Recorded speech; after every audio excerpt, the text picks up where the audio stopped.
உன்னை தெய்வம் என்பதா, குருநாதன் என்பதா, என்னை பார்த்து பார்த்து வளர்ப்பதனால் அன்னை என்பதா, உன்னை கடவுள் என்பதா, கருணை வடிவம் என்பதா, உன்னை கடவுள் என்பதா, கருணை வடிவம் என்பதா, ஐயா ஞான தானம் தந்த உன்னை தந்தை என்பதா, உன்னை தெய்வம் என்பதா, குருநாதன் என்பதா,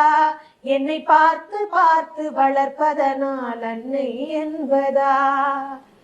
சேரும் செல்வம் எல்லாம் உன் அருளன்றோ, பாடும் பாடல் எல்லாம் உன் தயவன்